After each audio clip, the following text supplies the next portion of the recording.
Today on The Charge Up, football takes a big win on homecoming, Cameron Haley breaks down football in Cam's Corner, and we have an exclusive interview with volleyball setter Sammy Bagia. Grab a seat and stick around. The Charge Up starts now.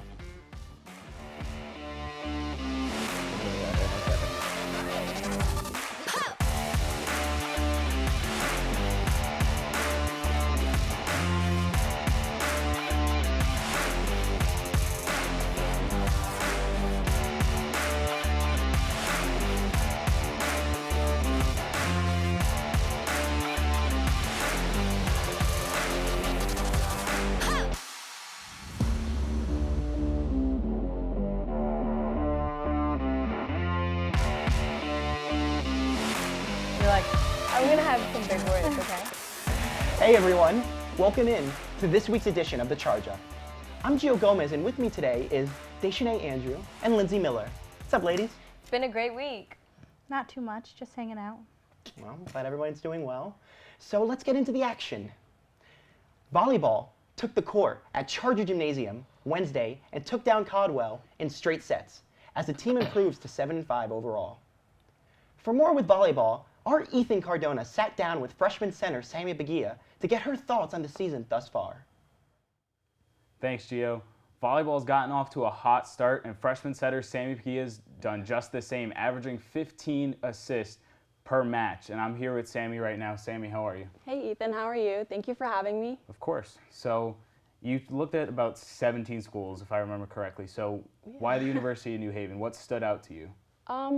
Well, first of all, I really wanted to be close to a city and water, and then I wanted to have 4 seasons as well. So when I came on campus and I felt the atmosphere, it just kind of felt like home. And then I went and I met my team and I met the athletic director, and I just kind of fell in love with the program and just the atmosphere of the school in general. Nice. So definitely 4 seasons is a big one in New England. I'm sure you've experienced that already. I know you were looking at a lot of schools in the region. So what has it been like getting into so far in the year? A lot of non-league contests, getting into regional play and conference play as well. How's it been for you and in the team overall? Overall, it's been pretty good. We started off kind of rocky, but I think we kind of found our ground, and every single practice we work so hard to figure out what holes we can fix, what new plays we can run, how we can communicate better, and just improve our game overall. Okay. What was the transition like for you? I know you're coming from Virginia. It's not a short trip to come up to Connecticut. So what's it been like adjusting? Not only the season starts off early, so you're adjusting to being a student athlete, but also adjusting to a new territory. What's that been like? Well, first of all, it's been so easy because I do have an automatic family on campus, just being a teammate or having a team.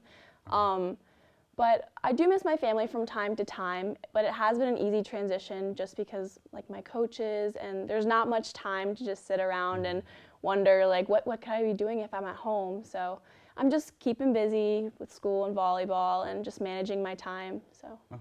Really nice. So obviously you guys have now won 7 of your last 8 after you said a little bit of a rocky start going 0-4. So how have you guys been able to get back on track? Obviously after Ferris State Invitational, you guys came home for 3 games, won all 3, I believe in straight sets, all of them. So how did you take that momentum and build it into now you've won, like I said, 7 of 8? Yeah, well, first things first was we reviewed the stats from our first game or first tournament at Ferris State, and we just kind of figured out where we needed to build up our offense and our defense. And we came to the conclusion that it just comes down to working harder in practice and making sure we're building each other up and lifting your teammates up, and no ball drops without body on the floor. And there's just high energy all the time, and coach does a really good job of pushing us to our full potential every time in practice. And I think that really translates on the court when we're working hard, and you can see it when we're winning 3 sets in a row. And it's just a great energy, and I hope we can keep it up and keep building our program. Nice. So I know you guys run a 6-2 offense here, so you come in with Angela Chan, and you guys are the back row setters. Have you played that system before? Yes, I have actually. I've played a 5-1, a 6-2. There's even 4-2s, but 5-1, 6-2 are the most common. And it's good to split time with her. Yeah. Okay. Awesome. Well, best of luck to you and the rest of the team going forward. And volleyball's been riding the wave with 7 of 8, so how can they look to keep it going, guys?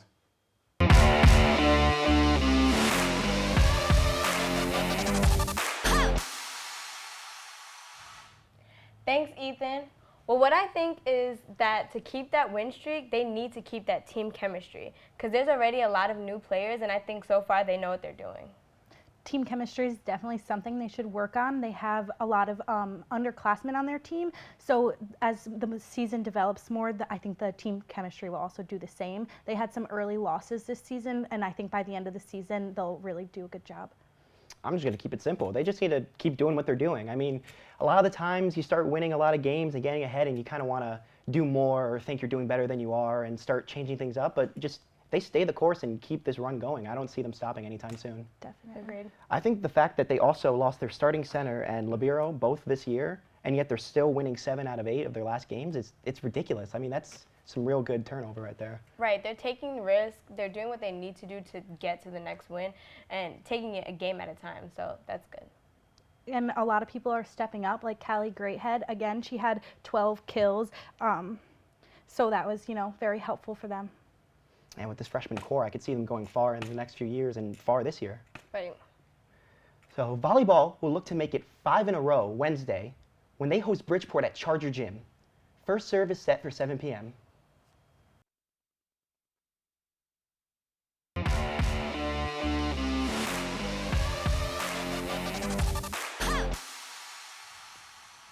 Football played an exciting game on Saturday as they returned to Del Camera Stadium for the homecoming game, beating Pace 28-21.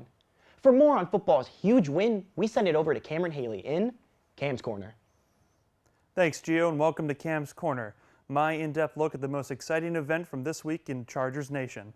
This weekend was homecoming, and football ran it in with a huge win over Pace University. Graduate student Zach Cofrancesco stole the show as he finished the game with 10 tackles, 2 interceptions, and a game-saving forced fumble in the late fourth quarter. Cofrancesco earned himself a pair of weekly honors, including Connecticut National Guard Player of the Game and Northeast 10 Conference Defensive Player of the Week. As for the rest of the team, junior Christian Lupoli got to start under center, passing for 4 touchdowns and no interceptions on 179 passing yards. The Chargers came out to play once again at Del Camera Stadium and will look to make another push towards the postseason. That's all for Cam's Corner.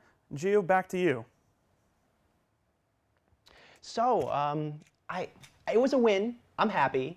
I think we did well, but I feel like we saw some cracks in the armor. What? I think that the defensive pressure kept the opposing team at bay, which definitely helped the Chargers. They definitely brought out their defense. Their offense really stepped up too. Key players for them, Shamar Logan and Juwan Williams, also had phenomenal games as usual, and that really helped them out. I mean, that's great, and they came out with the win, but they seem more like a first-half team right now from that game and what I saw. Being up 28-7 is great, but ending the game 28-21, I mean, that kind of letting the team score like all those touchdowns unanswered and just I don't know. I'm feeling a little worried about them. I mean, I'm not totally disagreeing with you because last week in our bowl predictions, we did predict they were going to blow them out the water, and this is not blown out the water, but they still have their wins over Pace, which is now 11-0 all time over Pace. So I think they're keeping their winning streak, and how we win, as long as we win, doesn't matter. Also, in the second half of the game, Pace subbed in a new quarterback. Their starting quarterback came into the game, and he really made a huge difference for them. Carlton Aiken is one of the best quarterbacks in the NE10, so as soon as he came in, there was an instant change, and I think the defense needed some time to react to that. Well, a win's a win, and I'm happy. I just hope that this doesn't really start a downfall for them or a trend, but if they can still close them out, that's all I'm happy for. So, football will travel to New Hampshire Saturday when they play under the lights once again, this time at St. Anselm College, where the Chargers will look to improve to 9-2 all time against the Hawks and 5 in a row.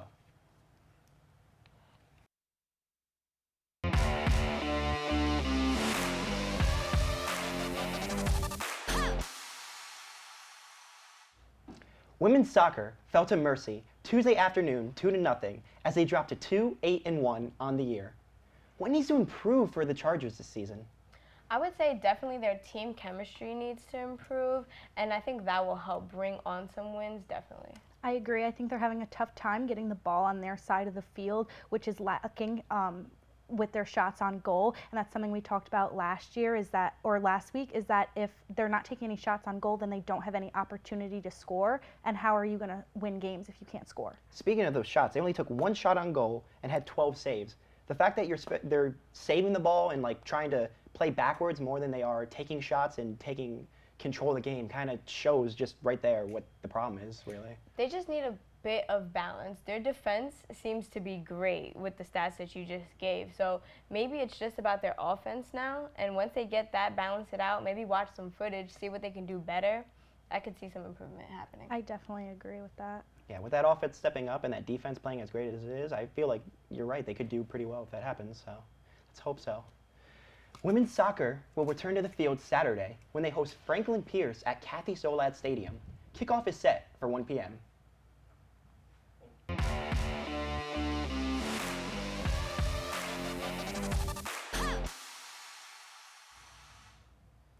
Men's soccer finished with a 1-1 draw with Stonehill College Saturday, as the team breaks a 4-game losing streak to open conference play, but still remains winless in the NE10. How can the Chargers turn it around before it's too late? Personally, I think a draw is better than a lose anyway. I mean, they definitely need a turn. I don't know. You don't I don't know. agree? I mean, I feel like a draw is still a loss. It's not a win, and it's just like limbo. It's in between. You can't really claim that you lost. You can't take the win, go above 500. It's nothing, really. I think they should have a small satisfaction in the tie because it isn't a loss, but at the same time, it's not a win. So I don't think they should go and be all excited about it, but it's definitely showing signs of improvement. Well, that's good. I think they played relatively well. I just, didn't come away with it, obviously.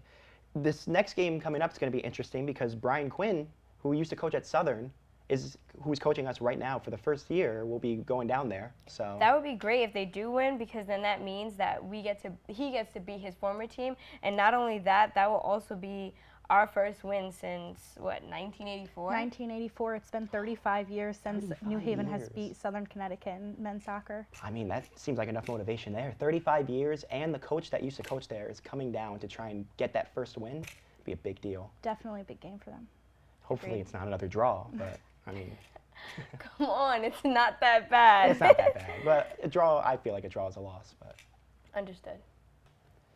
New Haven will face a tall task when they face off against Southern Connecticut State Wednesday. Kickoff in this match is set for 4 p.m.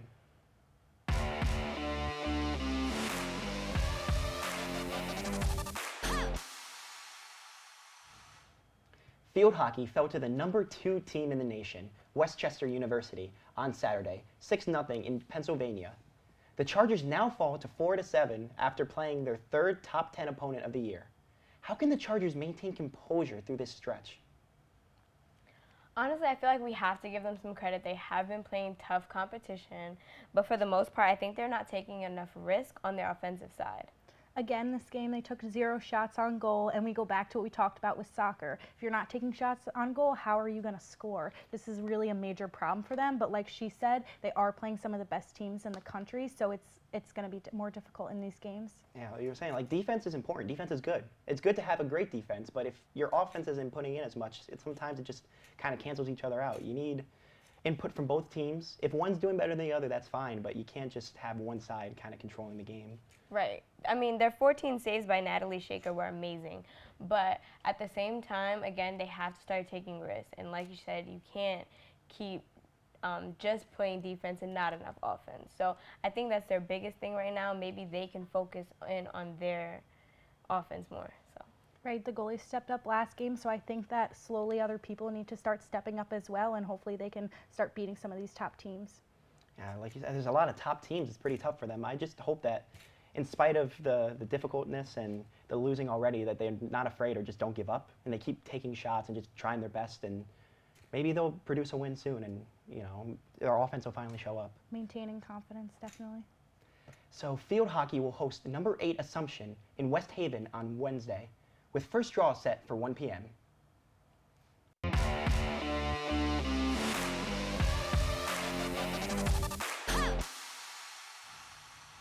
It's now time for some bold predictions. Let's go through last week's predictions. First, starting with Deschanel, who predicted that volleyball would take down Caldwell University in straight sets. Deschanay, how'd you do?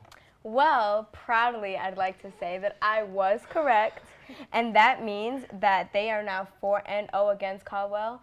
So I'm thanking them today. Did you do? I predicted that football would beat Pace by 2 touchdowns. I was kind of spot on. They only beat them by 1 touchdown. They had a 3-touchdown lead going into halftime. I was feeling hopeful, but they couldn't hold on. Well, that's about all. We're not gonna mention mine. Mine was a little rough. I predicted field hockey by 5 goals, but it was pretty close, I guess. Was it? Anyway, now that we've gone over our last picks, Deschanay leads the panel with 1 correct pick. Let's discuss this week's picks. So, Lindsay, what do you have? I predict that soccer will finally end their 35-year drought without beating Southern Connecticut, and their head coach, Brian Quinn, will be able to beat his old school that is actually right down the street. So I think that's going to be a really big game for them. Okay, that's pretty good. Deschanay, what about you? I predict that football is going to win their 2nd game in a row against St. A's, and they're going to beat them by 17 points, and that running back, Shamar Logan, is going to run at least 125 yards. All right, so you guys both got your picks. I both hope you lose, by the way. I'm just going to go with the safe pick now because I went a little out there last time. I'm just going to go that volleyball will go 3-0 this week. Angela Chan, Sammy Baguia will combine for 150 assists on the week. So going safe, not going to try and We'll see. blow my up. You're going to lose. You're going to lose. It's going to be a good week. Well, you know what? That's a wrap on for the show this week. Check out newhavenchargers.com for the most up-to-date information on your favorite teams. And for all your on-campus needs and news, log on to chargerbulletin.com. I'm Lindsay Miller. I'm Deschanay Andrews. And I'm Gio Gomez. And we'll see you next week on The Charge Up.